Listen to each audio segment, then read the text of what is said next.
Hello,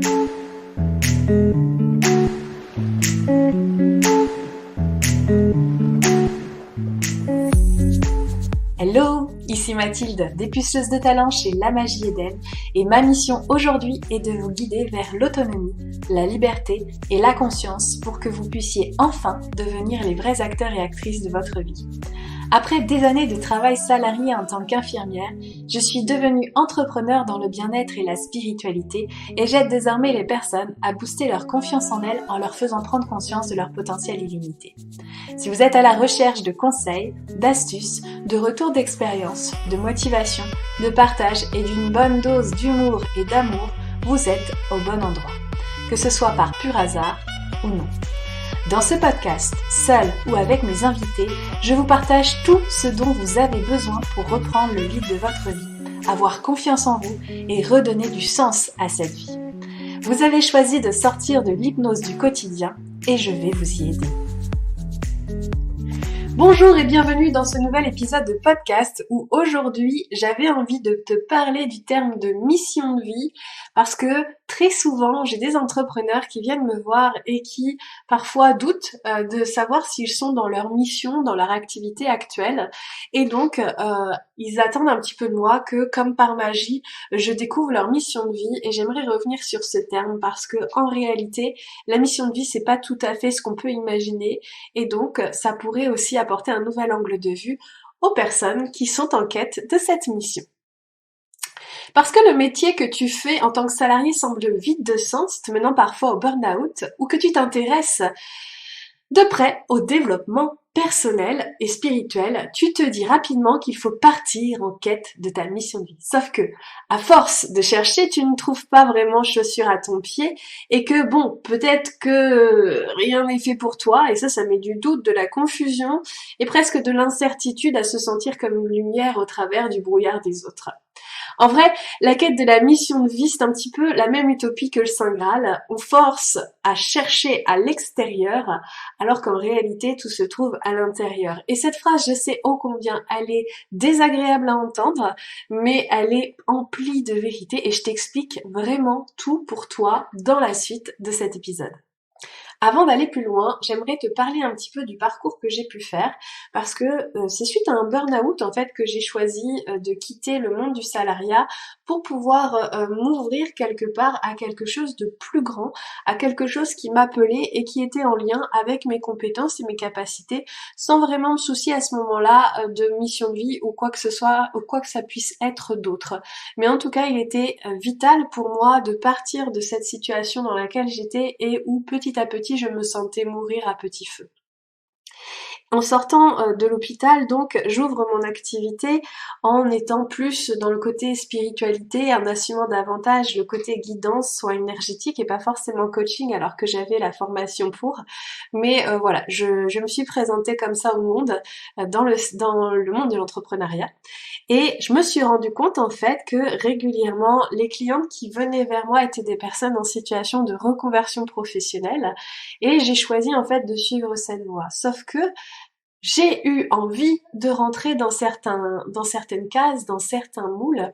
Et à un moment donné, en fait, dans l'entrepreneuriat, on peut aussi avoir des doutes. On peut avoir aussi des moments de savoir est-ce que je suis vraiment sur ma voie, sur mon X, comme dirait Yannick Alain. Est-ce que je suis vraiment là où il faut, là où on m'attend et est-ce que je sers le grand tout, etc. Et cette période, elle est venue plusieurs fois en réalité dans mon activité parce que il y avait une part de moi qui n'arrivait pas à associer le monde de l'entrepreneuriat et la spiritualité, comme s'il devait y avoir une espèce de scission, et ça crée des doutes à l'intérieur de moi. Est-ce que je suis capable de lier l'un et l'autre, ou est-ce que je dois choisir entre l'un ou l'autre, et si je dois choisir, est-ce que je fais le bon choix ? Donc il y avait beaucoup d'incertitudes par rapport à ça, et à un moment donné, en fait, le doute était tellement profond, la confusion tellement grande, que je suis allée me tourner vers une personne qui m'a dit aussi des choses dont je vais te parler plus tard, qui m'ont fait prendre conscience qu'en fait justement ce que je vais te dire aujourd'hui sur la mission de vie, eh bien c'est vraiment un culte et qu'on imagine qu'une mission de vie quelque part c'est un rôle, un métier qui va presque nous enfermer dans ce que l'on doit faire, alors que profondément à l'intérieur de moi, et la raison pour laquelle j'ai choisi aussi le métier d'infirmière en dehors de prendre soin des autres, eh bien c'était la variété des tâches à accomplir et la possibilité de changer en cours de route entre la technicité et la santé publique. Donc vraiment, je savais que j'avais besoin d'un métier où les codes et les choses changent. Mais comment créer ce genre de métier quand on veut rentrer dans une mission de vie? Eh bien, ça ne me correspondait absolument pas. Donc, ce qu'il faut que tu saches, c'est que la mission de vie, la seule vraie mission de vie selon moi qui nous est demandée aujourd'hui, c'est celle de vivre et d'être heureux. Alors je sais que dit comme ça peut être un petit peu facile, mais on n'est pas venu ici pour en chier. On n'est pas venu sur Terre pour en chier, et on est venu là justement pour se faire plaisir, et notre rôle sur Terre c'est de rayonner. Et notre propre rayonnement vient de notre joie, et donc tout naturellement, eh bien, de faire des activités, de proposer des métiers, ou de les créer d'ailleurs, mais des métiers qui nous mettent en joie de par les activités que l'on propose. Donc ça va être vraiment quelque chose qui va être important sur lequel travailler, et je sais qu'on pourrait imaginer faire plein de tests, plein de machins pour savoir quel est le bilan de compétences qui va pouvoir te mettre dans ta mission de vie, alors que si tu as le résultat, eh bien le bilan de compétences va pas forcément te plaire complètement, et que il est fondamental en fait que tu reviennes à la joie. Ta mission de vie, c'est d'être heureux. Si tu veux en faire un métier, fais un métier qui te rende heureux. Et comme dirait Confucius, ben, tu travailleras pas un seul jour de ta vie, hein, tout simplement. Et la mission de vie, ce qu'elle n'est pas, eh bien, elle n'est pas quelque chose qui doit t'enfermer, quelque chose qui doit te limiter. Au contraire, elle doit te permettre de t'expanser, de t'exprimer, d'exprimer ta magie dans le monde. Donc, sois bien vigilant à ne pas vouloir rentrer dans des moules un petit peu trop fermés. Et souvent, en fait, j'ai rencontré des clientes qui sont venues vers moi, par exemple avec un diplôme de Reiki, en me disant, moi, c'est du Reiki que je veux faire. Et très souvent, je leur disais, c'est juste une porte d'entrée, tu vas voir, ça va t'ouvrir d'autres possibilités. Tu vas pas rester que là-dessus. Alors au début, c'est vrai qu'elles tiquaient un petit peu et que ça leur convenait pas forcément, mais en fait, à force de les suivre, elles se sont ouvertes naturellement, sans que je leur dise fais ci, fais ça, hein. Elles ont eu envie, la curiosité, la joie, le plaisir d'aller ouvrir leur champ de compétences, et aujourd'hui, elles ont plusieurs cordes à leur arc pour pouvoir aider le plus grand nombre. Et ça aussi, c'est important de prendre en considération. Si toutefois tu as quand même envie de te rattacher à quelque chose de palpable, ce que je peux comprendre au niveau de ta mission de vie, eh bien il va être important que tu comprennes aussi ce pourquoi tu as envie d'aider, ce pourquoi tu as envie de contribuer. Je ferai un autre épisode de podcast là-dessus, sur mon propre parcours pour le coup, mais en tout cas, aller chercher ta vision, ce que tu as envie d'apporter dans le monde, et de voir qu'en fait, tous les outils, toutes les compétences, tous les talents qui sont les tiens et qui te mettent en joie bien évidemment, nourrissent cette vision et nourrissent cette contribution. Pour autant, cette contribution, tu verras, n'est pas forcément un métier, ça peut être juste de répandre l'amour dans le monde, juste une bien grande vaste mission, ou d'autres choses du même genre, hein. Mais c'est important vraiment que ta vision finalement et ta joie te dirige vers ce qui te met et t'illumine de l'intérieur, et ce qu'on va appeler aussi ta zone de génie au lieu de ta zone juste d'excellence. Tu vas aller dans ta zone de génie, ça va t'ouvrir les portes, ça va ouvrir le cœur des gens, et c'est vraiment tout ce qui compte.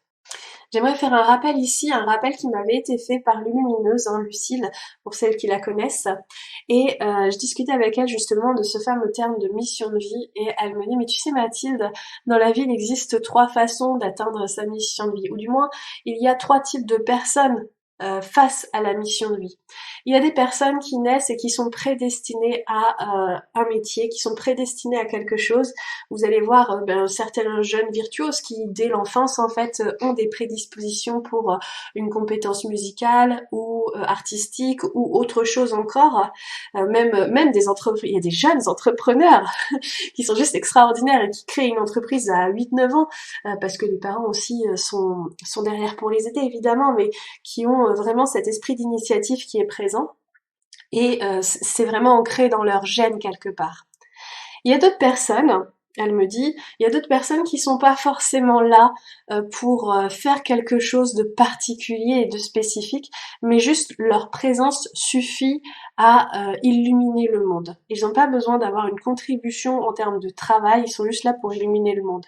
Alors on peut peut-être mettre certaines mères au foyer, on peut peut-être mettre certaines autres personnes, mais juste leur présence est suffisante.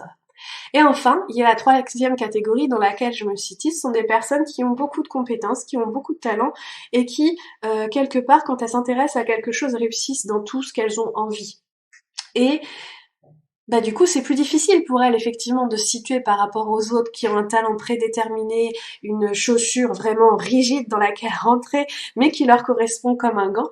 Eh bien ces personnes-là, elles ont juste à exprimer leur multitude de talents. Alors c'est vrai qu'aujourd'hui on parle des multipotentiels, je parle pas forcément de ce terme-là, mais en tout cas du fait que on peut assumer pleinement la possibilité de pouvoir apporter plusieurs choses. Comme aujourd'hui, j'apporte plusieurs choses, j'accompagne des auteurs, j'accompagne des entrepreneurs, j'accompagne dans le coaching de vie, dans la spiritualité, dans l'intuition, dans la médiumnité, etc. Et j'ai pas envie de me limiter parce que c'est aussi tout ce que je suis en capacité d'apporter. Par contre, en fonction de la période et de mes envies, je vais mettre plus en avant une compétence qu'une autre. Tout simplement. Alors maintenant qu'on a dit tout ça, qu'est-ce qu'on fait? Parce que c'est bien beau tout ce petit charabia que je viens de te débiter, mais concrètement, le mental là, il a envie de savoir, bon bah c'est bien beau tout ça, mais moi j'en suis où? Eh bien, la principale action à mettre en place pour pouvoir savoir ce qui nous fait plaisir, eh bien c'est d'apprendre à se connaître. Et aujourd'hui, on est très peu à savoir vraiment se connaître. Alors je dis pas de se connaître de 100% parce qu'on change à chaque instant et ce serait un petit peu utopique, mais en tout cas de se connaître profondément parce que depuis l'enfance, on a été conditionné par nos parents, par nos proches, par nos amis, notre famille, etc. Pour pouvoir grandir avec eux dans le groupe. Donc on s'est conformé à certaines choses, quitte à s'oublier dedans. Et notamment, on a voulu faire plaisir aux autres. Et en fait, en faisant plaisir aux autres, on a perdu un petit peu de notre identité.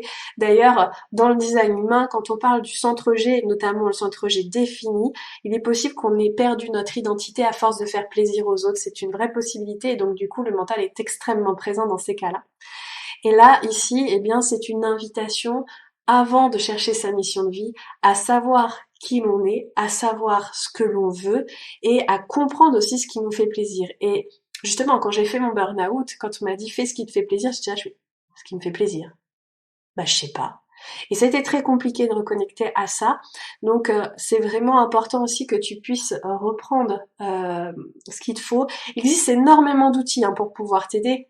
Tu peux très bien utiliser la numérologie, le design humain, l'astrologie pour pouvoir aussi reconnecter avec qui tu es et te dire ah oui c'est vrai quand j'étais petite j'avais ça tout simplement, ou reconnecter justement à qu'est-ce qui te faisait plaisir quand tu étais petit et que tu ne fais plus aujourd'hui et de voir comment tu pourrais le mettre en pratique. Je sais que moi stimuler ma créativité c'est ce qui m'a permis aussi de me détacher de tout ça. Donc en fait à l'époque toujours dans cette période de burn-out j'ai repris mes crayons de couleur et mes feutres.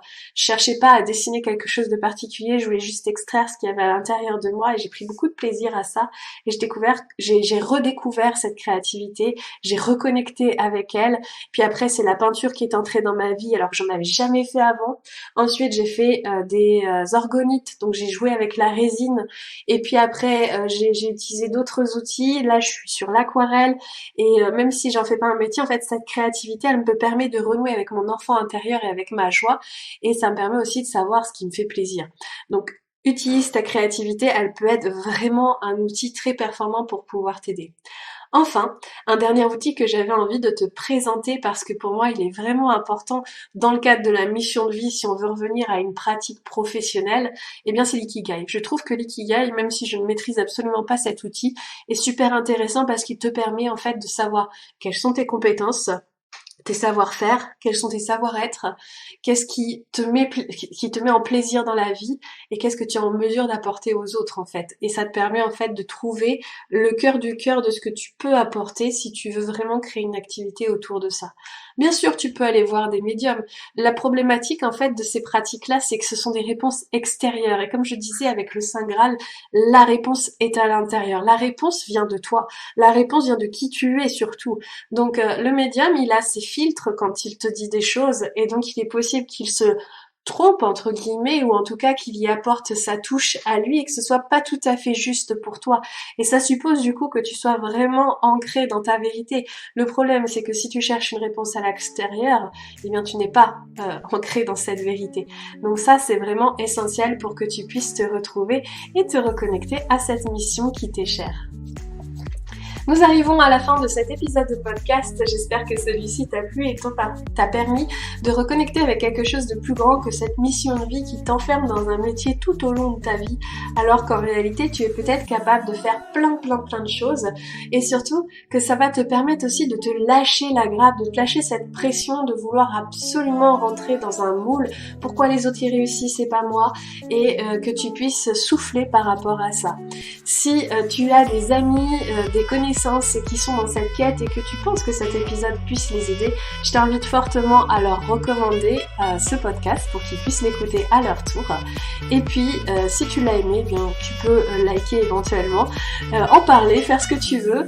Et en attendant, je te souhaite une très belle journée, une très belle soirée en fonction de l'heure où tu m'as écouté et je te dis à la semaine prochaine.